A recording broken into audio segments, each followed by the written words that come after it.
It's the year 2007. Call of Duty 4 Modern Warfare is dominating the sales charts with 1 billion copies sold, getting 11 out of 10s for being a good game.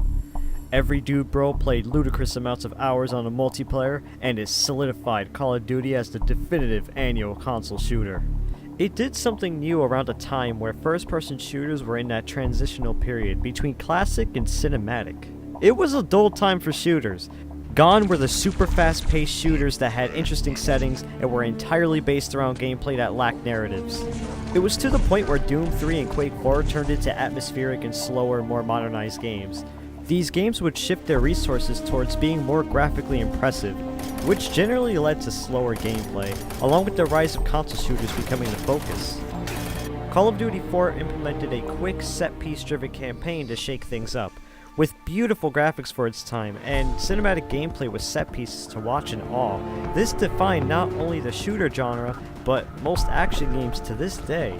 Cue Modern Warfare 2, a game so successful it basically set the stage for how every modern military shooter will be for almost a decade, at least mostly single player. Modern Warfare 2, whether it was good or not, had a terrible effect on the genre. All of a sudden, every game needed to be exactly like Modern Warfare 2, if not heavily influenced by it. Now, I'm not necessarily saying that's bad, but come on, does every game need to follow this format? And yes, most of them did the format very wrong. One of these many games was Homefront, and it got a mixed reception. Reviewers generally liked it, they generally like anything, while most of the gaming community don't look back fondly on this game. That's not mentioning Homefront: The Revolution, which put a nail in the coffin for the series. So just how bad is it?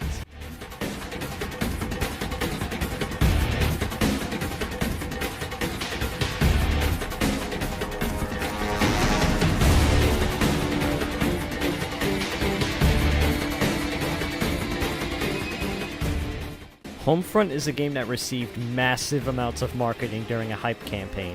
It was among one of the games that aspired to be Call of Duty killers, trying to outdo Call of Duty by replicating Call of Duty, but worse. Much, much worse. Now, on surface level, it's a game inspired by Red Dawn. North Koreans are invading America and have taken over. You play as the resistance to take America back. Yeah, it's not exactly groundbreaking, but it's something that's not Russian or Middle Eastern, or both. Look, I'm not bashing these games for their setting, but it's just that during this time there were too many of them.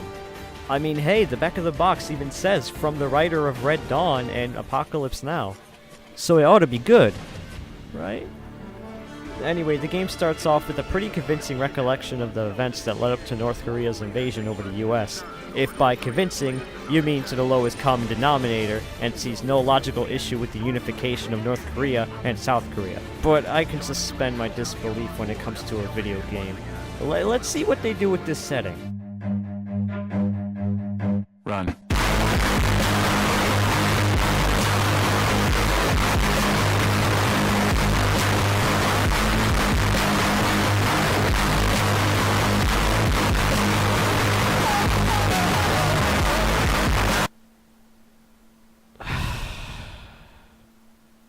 Where do I even begin? Hiding in mass graves, guys? Really? Just don't think about it. Just close your eyes.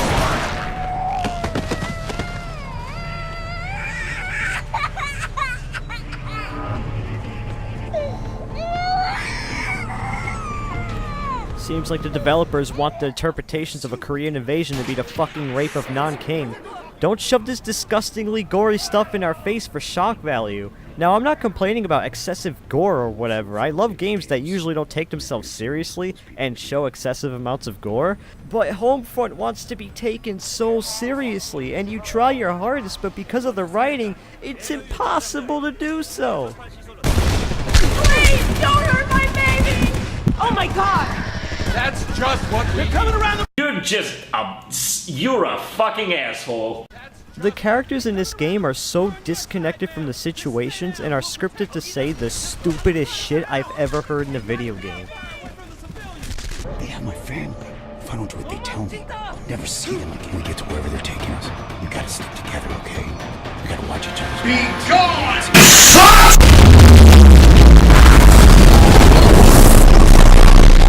thank me later. Are you crazy? Are you out of your mind?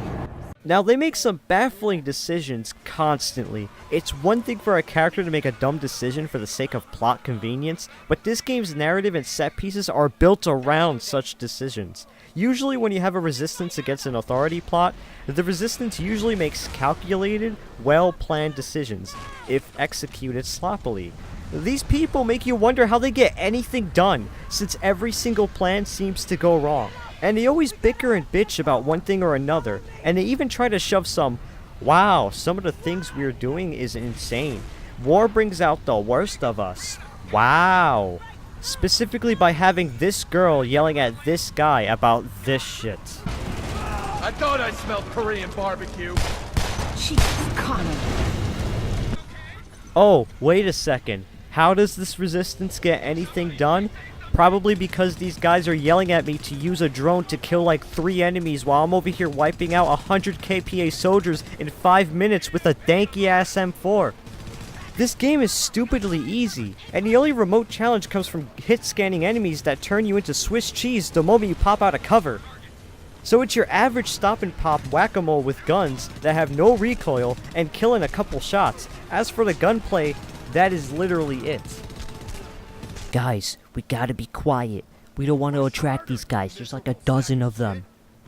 Follow me and click on the marked bad guys only when I tell you to.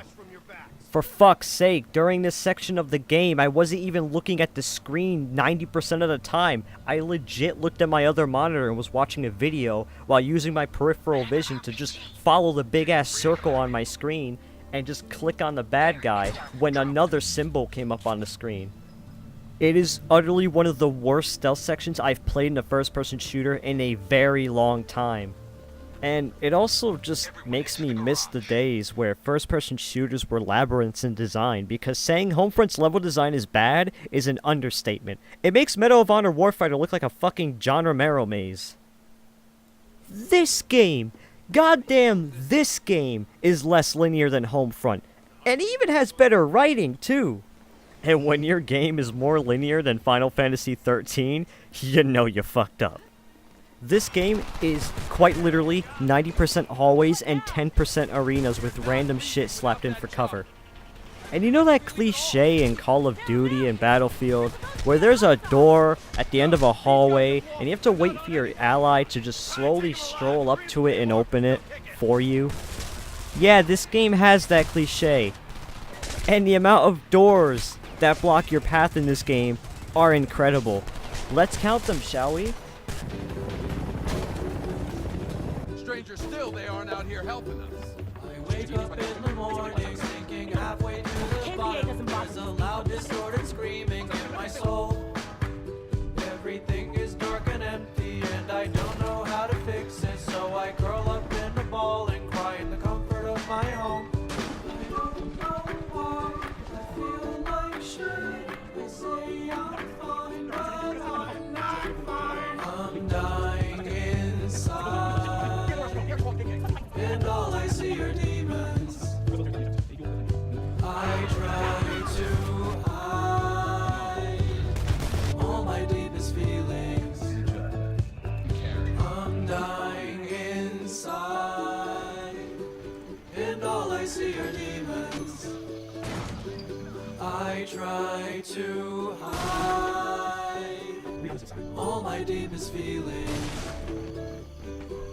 I think there's something wrong with me, 'cause all I see is death.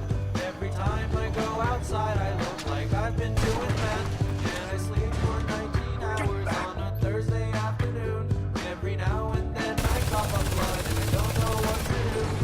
I don't know why I feel like shit. I will not see a therapist.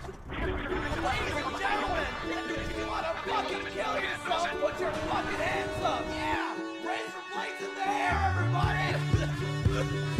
Help! Help! Help! Help! Help! Help!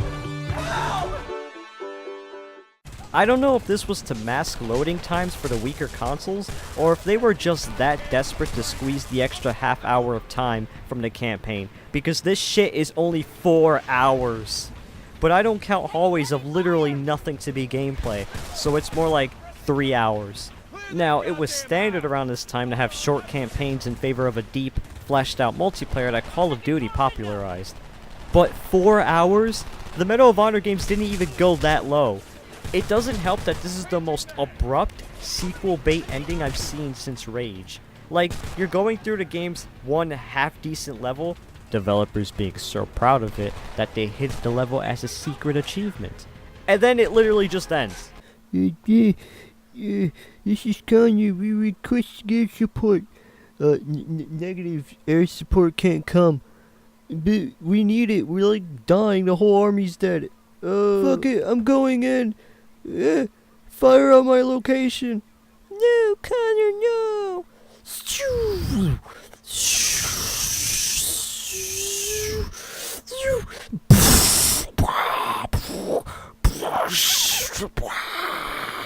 Oh no, he's dead. Connor, are you there? Are you there? Oh, he's not responding. This just in. The army won. Good guys win, I think. Oh, it's sequel.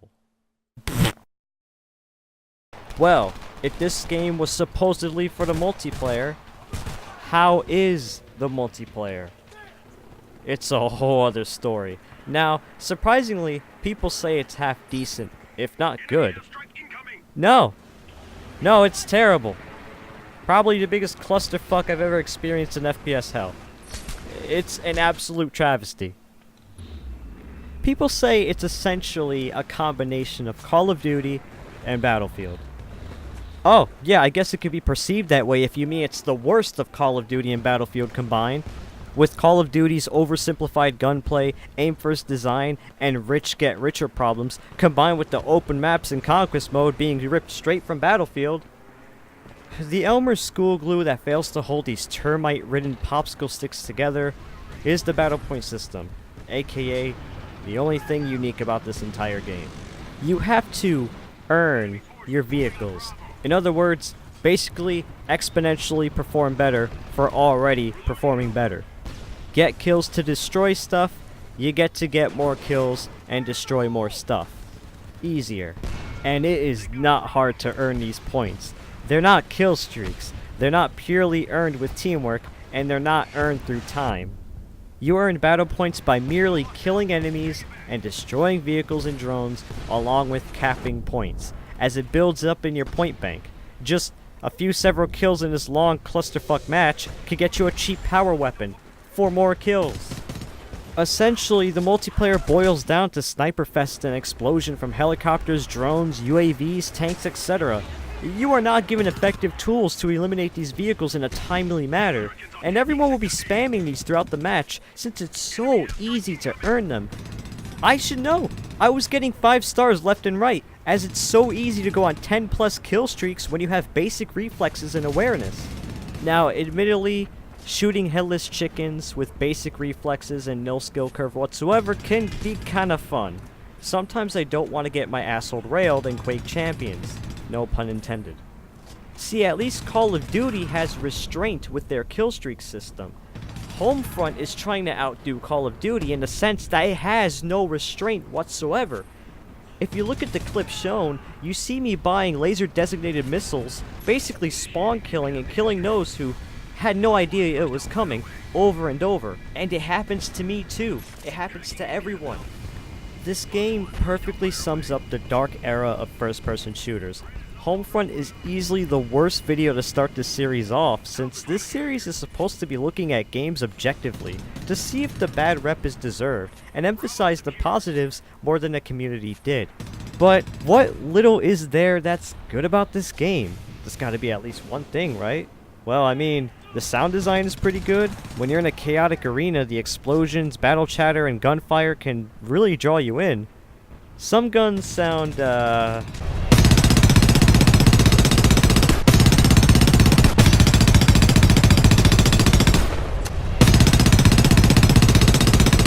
Admittedly, the game has a cool system that I think even Call of Duty should have, where the more kills you get, the richer you get, but the more you will be marked on the enemy team's HUD.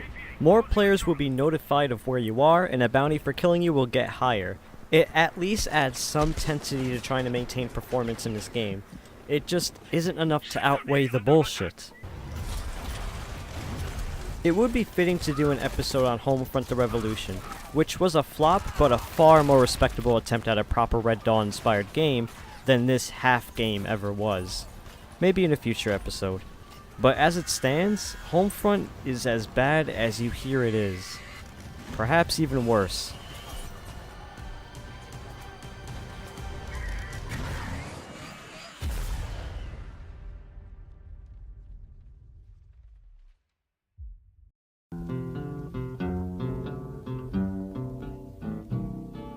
I don't want to set the world on fire.